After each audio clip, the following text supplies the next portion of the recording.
Hello, members.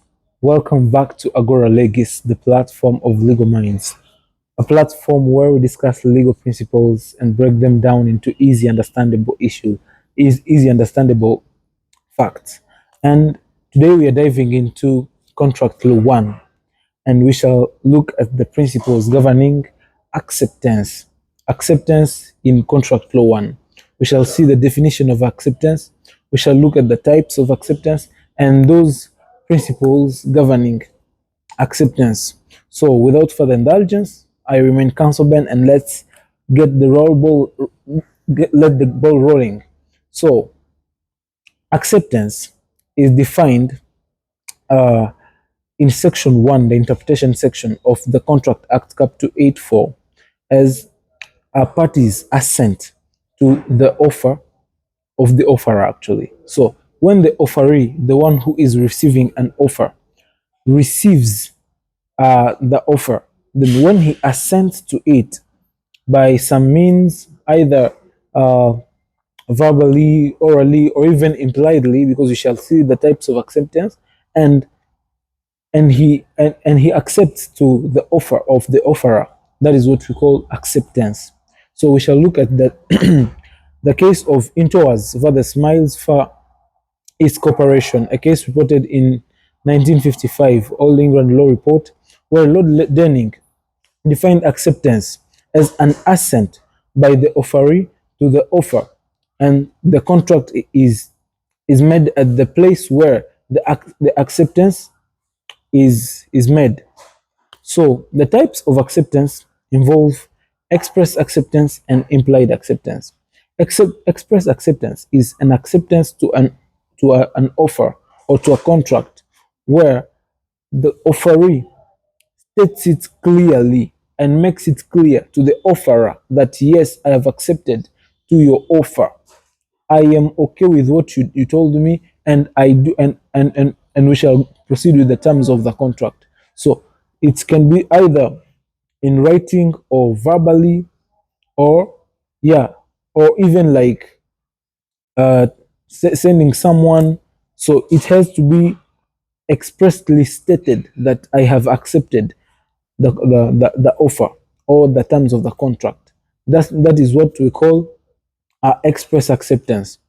Uh, we shall also look at the second type of acceptance, which is implied acceptance, whereby uh, the offeree does not set it clearly that, yes, I've accepted the terms of the contract, but his conduct show clearly that, yes, he has accepted indeed the terms of the contract. I remember our famous case of Khalil versus Carbolic Smokeball Company. Uh, in that case where Mrs. Khalil, she never told the smokeball company that she accepted the contract, but she went on and performed the terms of the contract. So that is what we call implied acceptance. You have not yet told anyone, but your conduct shows clearly that, yeah, this person has accepted the contract. And with that said, we shall now jump into the principles or the rules governing acceptance. And the first rule is what? Is that acceptance must be conclusive and unqualified. It must be absolute and unqualified. That is seen under the authority of Section 6, subsection 1A of the Contract Act, where it stated that the acceptance or the contract to be absolute and unqualified. What does it mean? It means that you should not uh, the absoluteness of the acceptance should not be hesitating. You should not hesitate when you're accepting a contract. It's either a yes or a no. That was seen in the case of Hyde versus Ranch, where Hyde offered to sell his estate at £1,000. However, Wrench told him that I'm going to take it at £950. So that is already a counter offer. A counter offer is not an acceptance, because someone brings an offer and then you, instead of accepting the offer, you also bring your other offer, your other terms of. So once you bring the other terms, that means you have refused the contract and you bring your own for him now to accept. Because when he offers to sell, for you it is to give the money and you take. But if you bring your own terms of the contract, that means that you have not accepted. So it was already counter offer. And Hyde told him that I cannot sell at that price. But later on, Hyde found another customer and sold the, the estate. Then Wrench later on came and wanted now to give him the £1,000 that he was asking for, but unfortunately he had already sold it. Wrench went and sought for breach of contract. However, the court held that in the first place he never accepted, so it did not amount to acceptance. That to mean that acceptance has to be absolute and unqualified. And uh, we shall look at the second uh, the second principle governing acceptance, and that is silence does not amount to acceptance. Uh, I think it is even self-explanatory. When you are silent, it does not mean that you have accepted. Let's take the example in the case of Feldhaus versus Midley, a case reported in 1862.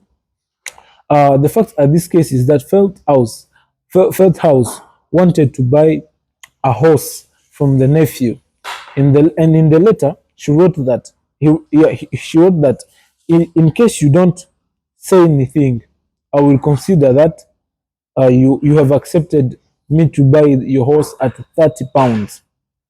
The nephew never replied to the letter, and Feldhaus thought that she purchased the house from an auctioneer, and who sold it without him consent to the nephew. So in court, the court what did court held? Court held that uh, the fact that the nephew never replied, it didn't amount to any acceptance, because nothing proves that he received the letter. Nothing proves that he was in incapacity to accept that offer. Nothing proves that he was in a position that uh, gives him the capacity or the ability to accept that offer. So to mean that silence does not amount to acceptance.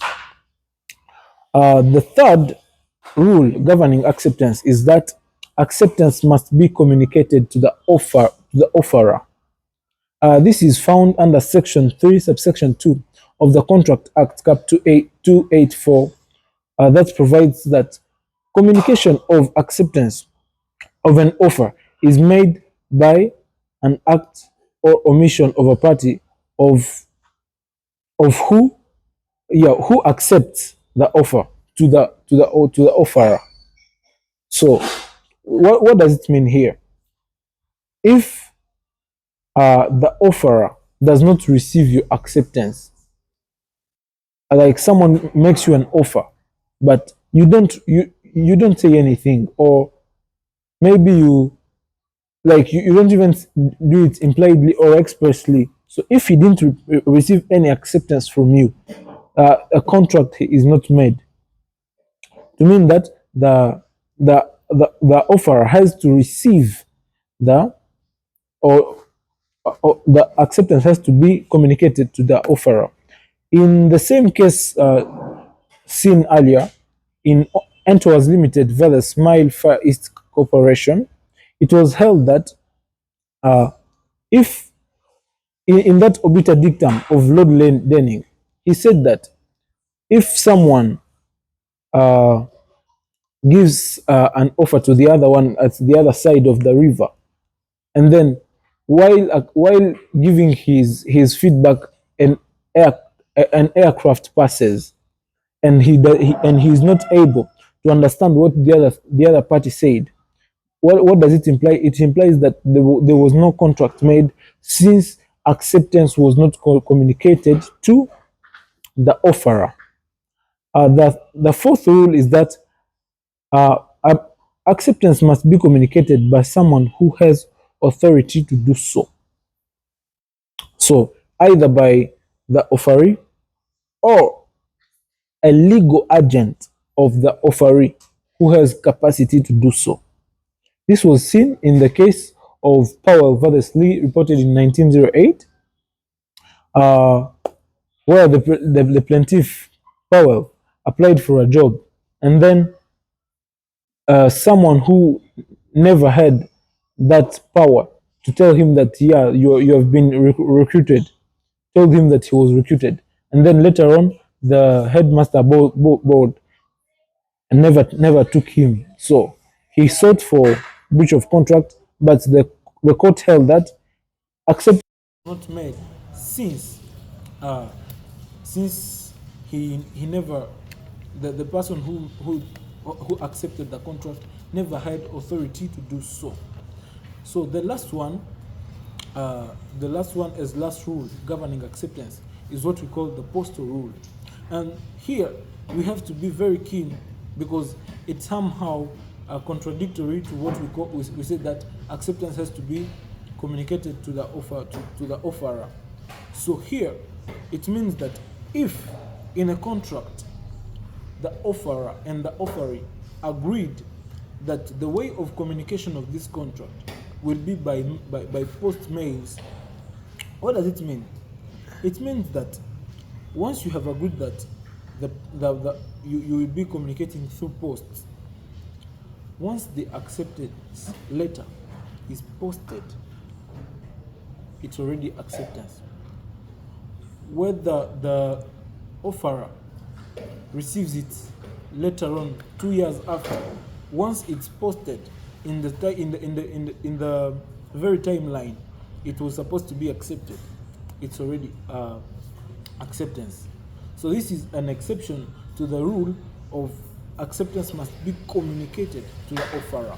Here, only if the offeree posts the letter of acceptance, it means that the offerer or the offeree has accepted already. So here I will take you the case of Adams versus Lindsley, where the defendant Lindsley 2nd September offering to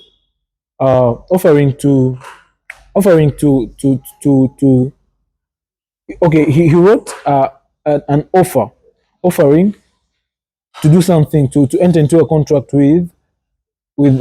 with Adams, but Adams was supposed to give a reply within a certain timeline. However, he only posted the acceptance letter within the timeline, but the offerer received it later on. He never received it in the time. So the court held that even if